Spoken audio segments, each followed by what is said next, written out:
So the first tip is to reprogram one of your patches and add a cowbell somewhere. Now for me, I've placed this kind of in the center as if it would be over the bass drum, and the way I've done that is actually by using this second high tom, and I've actually reprogrammed the rim of the drum to have a cowbell on it. And of course I could put this anywhere, but I just find that in that sort of slightly Steve Gadd position, it makes me play a little bit different. And what I really like is actually that I can then play with both hands on the cowbell, because I can get around the kit.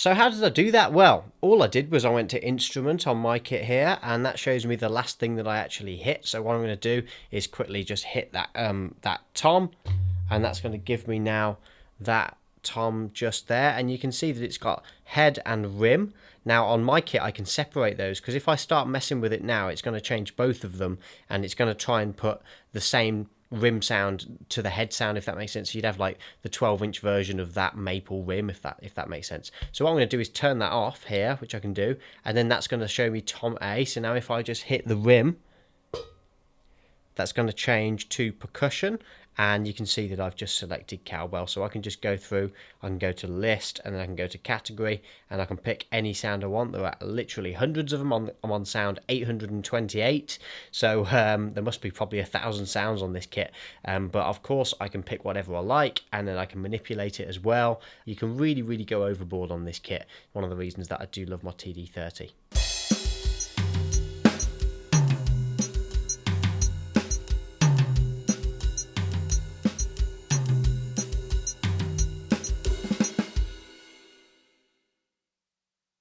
Tip number 2 is to change the left foot trigger from a hi-hat sound to something like clave or a triangle, or you could use a cowbell again. In this case I've gone for a muted triangle. Bit of an unusual sound, I know, but what it gives me is a few different options. So I really like playing those kind of Latin rhythms like that one I was just playing there. But the other thing it gives me is if I just play a kind of, you know, funky, slightly housey kind of beat and play this on the offbeat, it gives a really nice one. And 3, and 4, and da da da da.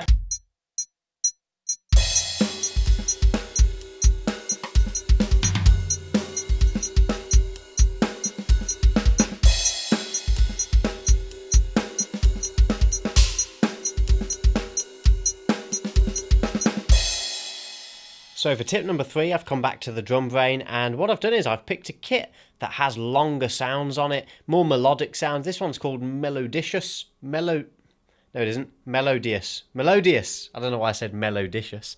I'd love to be in a band called Melodicious. But anyway, what it's got on it is lots of longer sounds. Let me give you a little demonstration.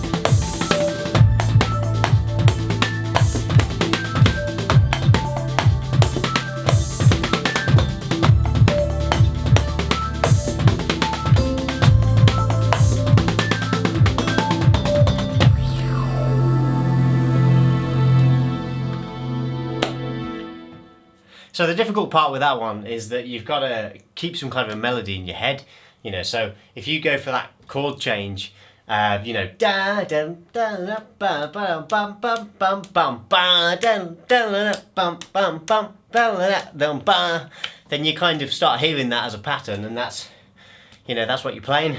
You can't just suddenly change it randomly because it will sound rubbish. Let me show you what I mean. If I go like, that was the wrong thing. If I go let's say every bar, yeah.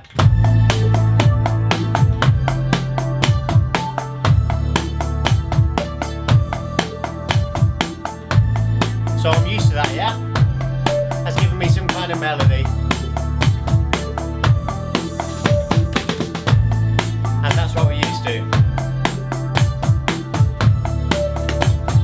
I start changing that,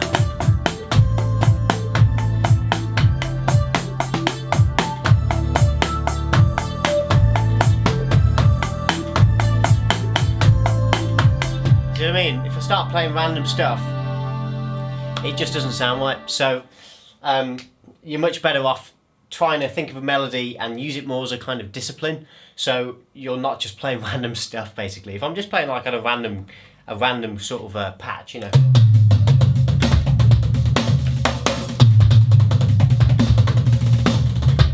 Then I can play whatever I want, and you know, no matter how random the sort of chops and fills are, I'm not playing a sort of melodic thing. There's not any notes to consider.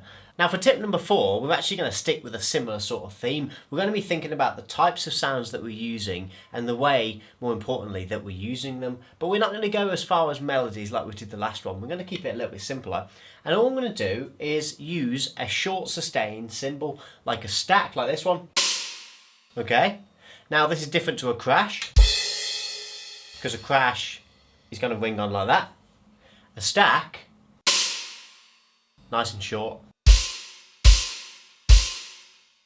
And of course I could actually make that shorter. I can go in, make it a smaller size stack on the brain if I really want to, or just change the decay settings as well. But I'm quite happy with what I've got. So why we're using a stack cymbal, what is that going to give me that, you know, playing the kit normally isn't going to give me in the ways of creativity? Well, the stack sounds good at certain parts of the groove. And just like when we're playing the melodies, what we can do is we can get used to hearing it at a certain part of the groove. So much so that when it's suddenly not there, it sounds like we've missed something to a certain degree. Let me show you what I mean. I'm going to play the stack with the backbeat of this groove, okay? And then I'm going to miss it out, and I want you to see if you can kind of feel that difference, where that moment where it feels like it's missing, okay? Of course, it is missing, but you'll see what I mean, hopefully. Okay, so...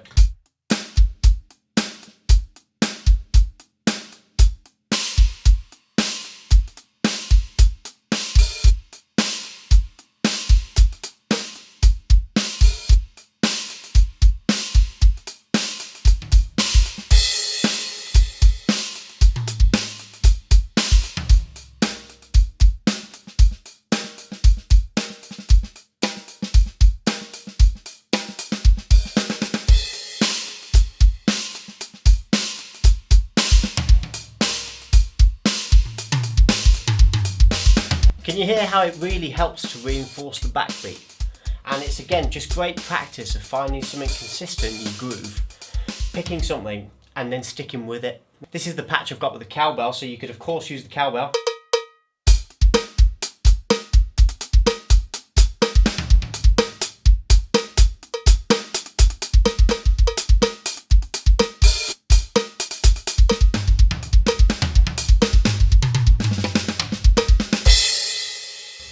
Okay, but it just gives us something different that we can latch onto, a little bit easier than playing the melodic stuff, but a great way to get into kind of consistent thinking about what we're playing. So for the last tip, we're actually just going to look at some of the different effects that we can use on the electronic kit. One of the great things with electronic kits is you can make them sound like they are being played anywhere. So particularly on my TD30, let me show you some of the cool things that I know I can do on there. One of the things I really love is actually how much detail you can add to the ambience. So here I can change the overhead mics, and I can change the amount of the room that I have as well. So I can turn that on and I can have more room, and then I can have more reverb as well. So really, really cool. This is going to make a big difference now if I put that back on max.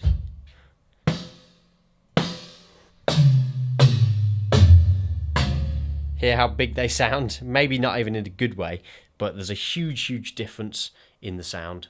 Of course, I'm not going into probably what will actually be the best settings for this. It's more just to give you an idea, and just to give you the idea of actually just going and sitting and having a bit of a play with it, because it is going to make a big difference. The type of room that I'm in, if I'm playing a gig, is going to make a huge difference. You know, I spent a lot of money and time trying to make this room sound good for my acoustic kit. and you know, what is good, what do I actually like, how much reverb do I want. These are all good things to think about when you're, you know, just thinking about your drums in general. When you think about the size of the drums that you buy, do you want big deep toms, for example, which are going to sound a lot more powerful than like short stack toms, which are going to be more controlled. You know, there's a lot to think about. Do you want a wooden snare or a metal snare or brass snare? Do you want a 14x3 or do you want a 14x9, or you know what, all of these different things, they're things that you can experiment with on the electronic kit quite easily. I mean, the main thing with this video that I said at the beginning is that you don't need to spend any more money to try any of this out, you see. So if this was an acoustic kit and I want to try out a cowbell, I've got to go and buy a cowbell and a bracket. If I want to try playing a cowbell on this, I can just change the sound. I've got like 1,000 different sounds to try out, you know, probably 10 different cowbells, you know, which might be a fun half a day in a music shop, but, you know, really, this is a much easier way of doing it. Same with the clave pedal, I'd have to buy a separate pedal, I'd have to buy a separate bracket. But again, with the reverb, like, you can't really be just carrying your kit around to a sports stadium and then a jazz club just to experiment. But you can do that at home on your electronic kit. So lots of advantages and hopefully lots of ideas for you to have a little bit of a play with. Let me know in the comments how you get on. If you want some more electronic drum tips, then make sure you subscribe. And be sure to watch this video to find out some more of the advantages of owning an electronic kit. I'll see you soon. Bye bye for now.